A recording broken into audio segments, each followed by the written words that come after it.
안녕하세요. 오늘은 우리에게 아주 익숙한 성경 인물이죠. 다윗 왕.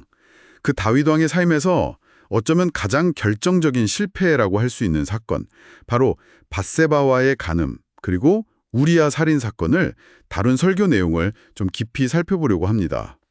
이게 사무엘하 11장, 12장에 나오는 내용인데요. 저희가 참고한 건 유튜브 채널 달빛교회에 올라온 설교 영상 실패 5, 왕이 무너질 때 은혜가 온다는 제목의 설교입니다. 혹시 이 설교를 직접 못 들어보셨어도 괜찮습니다. 오늘 저희랑 이야기 나누시면서 이 설교가 어떤 통찰을 주는지, 그리고 왜 다윗의 그 오래된 실패 이야기가 오늘날 당신에게도 의미가 있을 수 있는지 그 핵심 메시지를 같이 따라가 보시면 좋겠습니다. 단순히 사건 요약이 아니에요. 네, 맞아요. 뭐랄까, 그 설교가 인간 본성, 죄, 그리고 하나님의 은혜에 대해서 상당히 깊이 있는 이야기를 하고 있거든요. 네, 설교 초반에는 일단 배경 설명부터 시작하죠. 왕들이 전쟁에 나갈 그 시기. 근데 다윗은 예루살렘에 남아 있었어요. 그렇죠. 왕국 옥상 거닐다가 목욕하는 밧세바를 보게 되고, 결국 동침하게 되죠. 그리고 밧세바가 임신했다는 걸 알게 되자 그 남편, 충성스러운 부하였던 우리아를 일부러 최전선에 보내서 죽게 만들잖아요. 네, 끔찍한 일이죠. 그 후에 이제 나단 선지자가 나타나서 비유로 다윗의 죄를 지적하고요. 근데 이 설교가 좋았던 점이 그냥 다윗이 이런 나쁜 짓을 했다. 여기서 끝나지 않는다는 거예요. 맞아요. 보통은 다윗이 그때 게을러서 그랬다거나 유혹에 약했다. 뭐 이 정도로 분석하기 쉬운데 이 설교는 거기서 멈추지 않더라고요. 네, 설교자는 더 근본적인 질문을 던지죠. 왜 하필 하나님 마음에 합한 자라고 불렸던 다윗이 이렇게까지 무너졌을까? 그리고 하나님은 왜 이 부끄러운 이야기를 성경에 남겨두셨을까? 하는 질문이요. 바로 그 지점이 이 설교를 좀 다르게 만드는 것 같아요. 신학적인 깊이가 느껴지는 거죠. 특히 그 히브리 단어 가지고 설명하는 부분이 인상 깊었어요.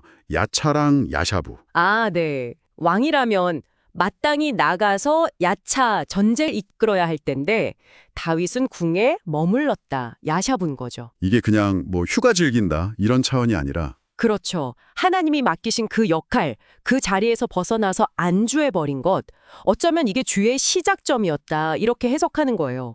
영적인 안주라고 할까요? 영적인 안주. 의미심장하네요. 그리고 설교는 이 사건을 통해서 전적 타락이라는 교리를 아주 생생하게 보여준다고 설명합니다. 전적 타락이요? 네, 그 위대한 다윗조차도 하나님의 은혜가 잠깐, 아주 잠시만 가려지니까 이렇게 끔찍한 죄에 빠질 수 있다는 걸 보여주면서 인간 본성 자체가 얼마나 연약하고 부패했는지를 드러낸다는 거죠. 여기서 부패라는 게 뭐 아주 극도로 사악하다 이런 뜻이라기보다는 맞습니다. 그보다는 죄가 우리 존재의 모든 영역, 생각, 감정, 의지까지 다 영향을 미쳐서 결국 하나님보다 다른 걸 더 가치 있게 여기게 만드는 그런 경향성을 말하는 거죠. 설교를 듣다 보면 나도 그럴 수 있겠구나 하는 생각을 하게 돼요. 맞아요. 그리고 나단 선지자가 다윗죄의 본질을 딱 짚어내는 양면도 설교에서 강조하는데요. 간음이나 살인이라는 행위 그 자체보다 더 근본적인 문제가 있었다는 거죠. 네, 여호와의 말씀을 업신여겼다. 이게 핵심이라는 거예요. 그 업신여기다는 히브리어가 바자라고 했죠. 네. 뜻이 멸시하다, 하찮게 여기다. 그렇죠. 순간적인 욕망 앞에서 하나님의 말씀을 그냥 가볍게 아무것도 아닌 것처럼 취급해버린 그 태도. 이게 죄의 진짜 뿌리다라는 지적이 굉장히 날카로웠어요.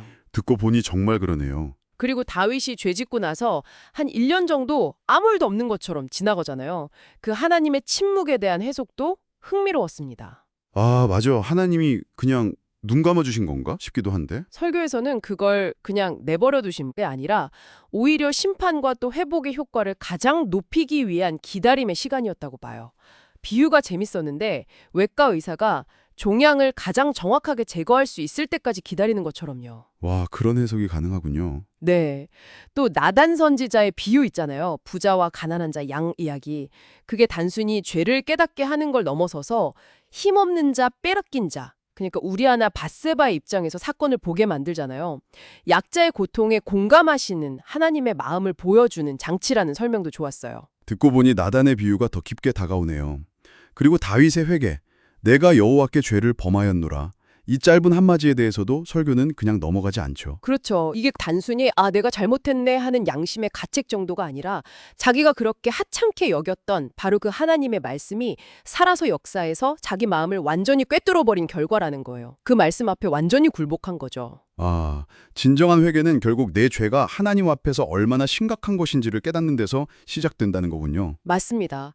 그리고 용서랑 심판의 관계, 이것도 중요한 포인트였어요. 하나님이 다윗의 죄는 용서하렸어요. 그래서 다윗이 죽지는 않죠. 네, 그렇죠. 하지만 그 죄의 결과, 그러니까 밧세바와의 사이에서 낳은 아이의 죽음은 막지 않으셨어요. 그게 참 마음 아픈 부분이죠. 네, 이게 죄가 얼마나 파괴적인지, 그리고 하나님의 공의가 살아있다는 걸 보여주는 동시에 용서라는 게 그냥 값싼 게 아니라는 거죠. 설교자는 이걸 값비싼 은혜라고 표현하더라고요. 관계는 회복시켜 주시지만 그 행동의 결과는 함께 짊어져야 한다는 메시지가 담겨 있죠. 값비싼 은혜, 기억해야 할 표현이네요. 근데 이야기가 절망으로 끝나지 않는다는 게 또 놀라운 반전이잖아요. 맞아요. 설교는 그 이후에 태어난 아들 솔로몬에게 주목합니다. 특히 솔로몬이 받은 또 다른 이름, 여디디야. 이게 여호와께 사랑받는 자라는 뜻이거든요. 여디디야. 네, 가장 큰 실패와 수치의 자리에서 오히려 이스라엘 역사상 가장 영광스러운 시대, 솔로몬 시대가 열린다는 거예요.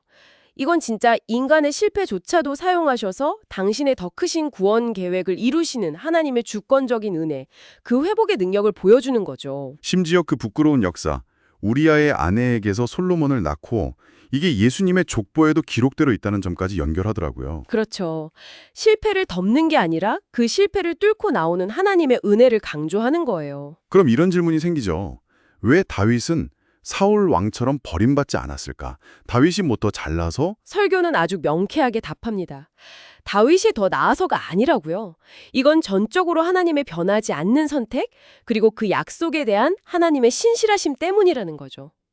우리의 구원이라는 게 결국 우리의 어떤 행위나 자격에 달린 게 아니라 오직 하나님의 신실하심에 근거한다는 것. 이게 이 설교의 핵심 메시지 같아요. 듣는 사람들에게 큰 위로와 소망을 주죠. 그렇군요. 결국 이 설교는 다윗의 실패담을 통해서 인간의 노력만으로는 정말 소망이 없구나 하는 것. 또 하나님의 말씀은 정말 힘이 있어서 우리 마음을 변화시킨다는 것. 그리고 하나님의 심판조차도 결국은 더 큰 은혜와 회복을 위한 도구가 될 수 있다는 것을 보여주는 셈이네요. 맞습니다. 이야기의 진짜 주인공은 다윗이 아니라 하나님이라는 걸 분명히 하는 거죠. 그럼 이 설교를 우리 삶에 어떻게 적용해 볼 수 있을까요? 설교는 이렇게 권면하는 것 같아요. 과거의 성공이든 실패든 거기에 너무 얽매이지 말라는 거죠. 그보다 우리 삶 전체를 이끌어 가시는 하나님의 더 큰 그림을 신뢰하라는 메시지입니다. 내 힘으로 뭘 해보려는 것보다 그렇죠. 내 결심이나 의지보다는 하나님이 우리에게 주신 은혜의 수단들 있잖아요. 말씀, 기도, 성례 같은 것들. 이걸 꾸준히 사용하는 겸손함이 중요하다는 거예요. 영적인 안주, 아까 말한 야샤부 상태를 경계하고 하나님이 마련해 두신 그 은혜의 자리로 계속 나아가려는 태도가 필요하다는 거죠. 어쩌면 그 은혜의 수단을 게을리하는 것 자체가 하나님을 업신여기는 태도일 수도 있겠네요. 네, 그런 지적도 설교에 나왔던 것 같아요. 곱씹어볼 만한 부분이죠. 마지막으로 이 설교가 던지는 비유 하나를 당신과 나누면서 마무리하고 싶습니다. 우리 삶이 가끔, 아니 자주, 그 십자수 뒷면처럼 보일 때가 있잖아요. 온갖 실들이 막 복잡하게 얽혀 있고 이게 도대체 뭔가 싶을 때요. 아, 네. 그렇죠. 설교는 하나님께서 바로 그 얽힌 실들을 사용해서 앞면에는 아름다운 그림을 만들고 계시다고 말합니다. 만약 당신의 삶에 있는 실패와 혼란, 그 엉망진창처럼 보이는 뒷면조차도 하나님의 큰 계획 안에서 아름다운 작품의 일부가 될 수 있다고 정말 믿는다면 오늘 하루 세상을 보고 당신 자신을 보는 시선이 어떻게 달라질 수 있을까요? 한번 생각해 보시면 좋겠습니다.